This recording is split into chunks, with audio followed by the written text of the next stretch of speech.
Someone typed a simple request into Elon Musk's chatbot, asking it to expose the Bible's contradictions once and for all.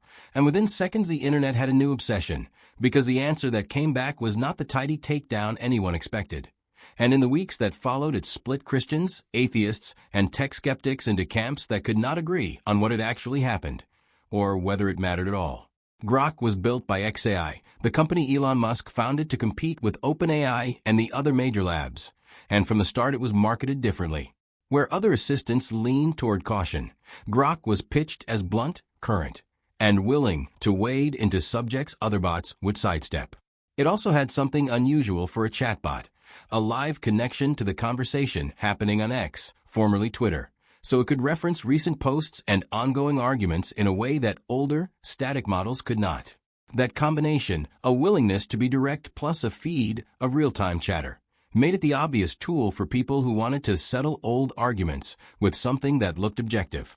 The Bible has never lacked for critics, counting its inconsistencies.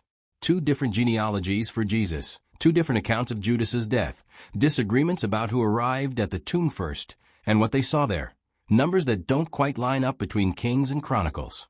Skeptics have cataloged these for centuries, and apologists have spent just as long offering explanations for them, ranging from careful textual scholarship to strained rationalization. It's a debate that rarely moves anyone, because both sides walk in with their conclusion already decided. So when word started spreading that people were asking Grok to run through this material and settle it, there was an assumption baked into the whole premise, that a machine with no religious stake in the outcome would simply list the problems and confirm what skeptics already believed. That is not, by most accounts, how the conversations actually went. Instead of producing a flat list of errors, the responses people shared described something closer to literary analysis. Grok reportedly pointed out that many so-called contradictions in the Gospels look a lot like what you'd expect from independent eyewitness accounts, in the way that 4 people describing a car accident will disagree on small details while agreeing on what happened. It's a point biblical scholars, including secular ones, have made for a long time, and it isn't a new argument. What made it land differently is that people were hearing it from a chatbot rather than a seminary professor or an apologetic book, and that novelty is a large part of why the story spread. From there, the conversation drifted somewhere much more interesting and much harder to verify: claims about hidden structure. Ancient writers, including the authors of biblical books, did use a literary device called chiasmus, where ideas are laid out and then mirrored back in reverse order. So the passage forms a kind of symmetry, with its most important idea sitting at the center. This is real and well documented. Scholars have identified chiastic structure inside individual psalms, inside the way Matthew organizes his gospel, and in larger sections of the Torah. It's a legitimate, studied feature of ancient Near Eastern and Hebrew literature, not a fringe theory. What's disputed is how far that pattern extends, and whether it appears at the scale some of the viral clips claim, stretching across the entire Bible, as if 40 different authors across 15 centuries had somehow been secretly coordinating. Then there's Gematria, the ancient Jewish practice of treating Hebrew letters as numbers, since Hebrew never developed a separate numeral system. Rabbis have studied the numerical values of words and phrases for well over 1,000 years, and it's a genuine, deep tradition within Jewish scholarship, not something invented for this trend. Feed a language model the entire Hebrew Bible and ask it to hunt for numerical relationships, and it will find them, the same way it would find them in any sufficiently long text written in a language with a numeral letter overlap. The question worth asking isn't whether patterns exist. In any large body of text, especially one with thousands of years of scholarly attention already poured into it, you will always find patterns if you look hard enough.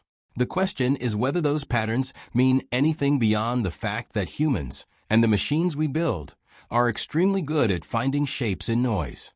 That tendency has a name. Researchers call it apophenia, the perception of meaningful connections between unrelated things, and it's one of the best documented quirks of human cognition. We see faces in wood grain and constellations in random star placement, and language models, for different technical reasons, are also built to detect patterns in data, sometimes patterns that aren't actually meaningful. put a pattern-seeking human in conversation with a pattern-seeking machine, ask a leading question, and you can end up amplifying noise until it sounds like signal. That's not a reason to dismiss every observation about biblical structure. Real scholars really have documented real chiastic patterns and real thematic echoes across the biblical text. It is a reason to be careful about the leap from a pattern exists to this pattern proves intentional divine design, or further still, to an AI has decoded evidence of God. Here is something worth being direct about, because a video like this owes its audience honesty over drama. The version of this story that circulated most widely online, the one describing an elaborate mathematical code buried in Genesis, with exact letter counts and prime number relationships, quoted from long, dramatic Grok conversations, has never been tied to a single verifiable screenshot or transcript that holds up under scrutiny. People who went looking for the original exchange came back empty-handed. That doesn't necessarily mean nobody ever asked Grok these questions. Different users, wording things differently at different points as the model was updated, can and do get very different answers, and some responses may lean more into speculative territory than others, depending entirely on how the was framed. But the version that turned into a viral sensation, presented as if it were a single dramatic revelation that silenced scientists and theologians, looks a great deal like the kind of story that grows more elaborate with every retelling, the same way any good piece of folklore does. Recognizing that isn't an attack on faith, and it isn't a win for skeptics either. It's just what happens when you trace a viral claim back toward its source. None of that makes the underlying questions boring. Whether or not any particular AI conversation went exactly the way a video claims, the Bible really is an unusual document by any measure. It isn't one book. It's a library of 66 separate works, written across roughly 15 centuries, in 3 different languages, by authors who included kings, shepherds, fishermen, and tax collectors, none of whom were coordinating with each other, and many of whom never read each other's work. Moses had no idea a Galilean rabbi's followers would one day write Gospels that echoed the imagery of Genesis. Isaiah never met the Apostle Paul, who would later quote him in letters to churches that didn't exist yet. And still, across all that distance, later books consistently return to earlier ones, developing shared themes, shared imagery, and a claimed continuity that scholars across the religious spectrum acknowledge as real, whatever they think caused it. Believers have long pointed to that continuity as evidence of a single guiding intelligence working through many human hands. Critics have long argued the unity is manufactured after the fact, the result of church councils selecting which books fit a preferred narrative and quietly setting aside the ones that didn't. Both of those are old arguments, and neither one gets settled by a chatbot, no matter how the chatbot is marketed. What a large language model actually is, at a technical level, is a system trained to recognize statistical patterns across enormous amounts of text, including centuries of biblical commentary, apologetic, and skeptical criticism that already existed before it ever answered a single prompt. When it produces an answer that sounds balanced or even awestruck, that answer is shaped heavily by everything humans had already written and argued about the subject long before the model existed. That's worth sitting with.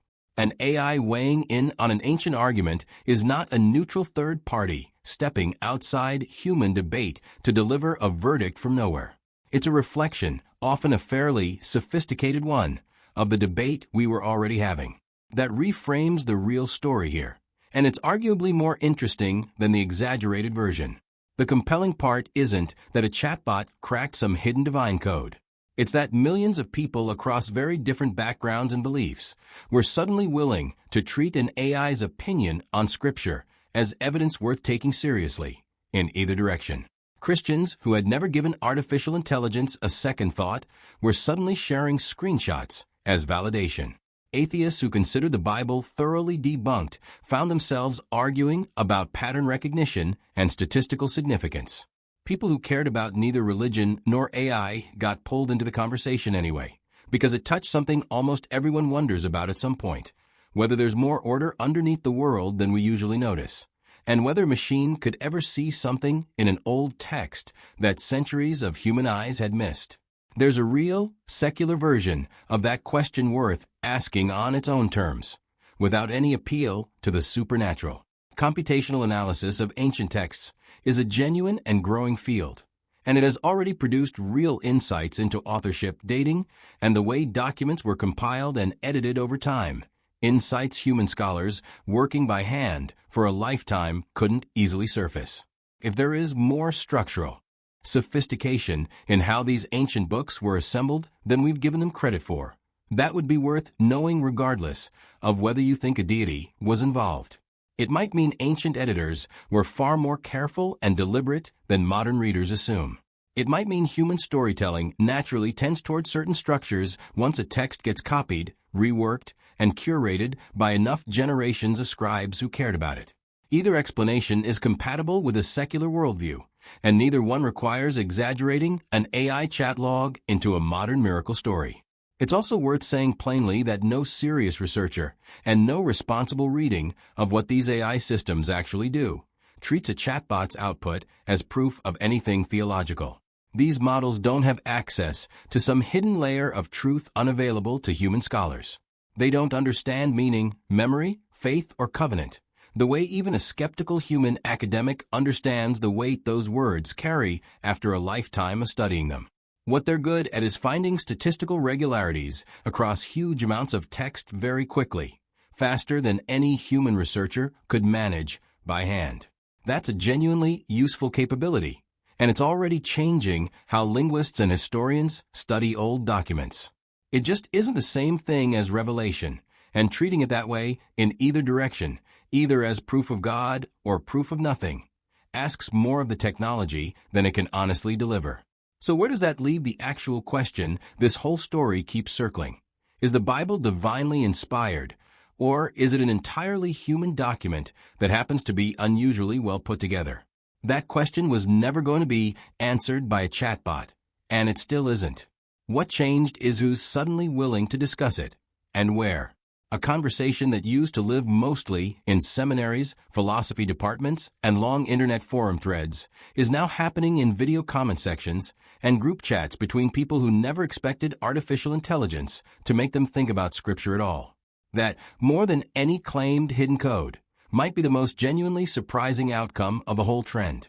Whatever you believe about where the Bible came from, it's clear that even in an age of machines that can write essays and hold conversations, an ancient library of 66 books somehow still has the ability to stop people mid-scroll and make them argue about meaning, truth, and where order in the universe actually comes from. That conversation was never going to be settled by an algorithm, and it probably shouldn't be. But it turns out we're still very willing to have it, especially when a new voice, even a synthetic one, decides to join in.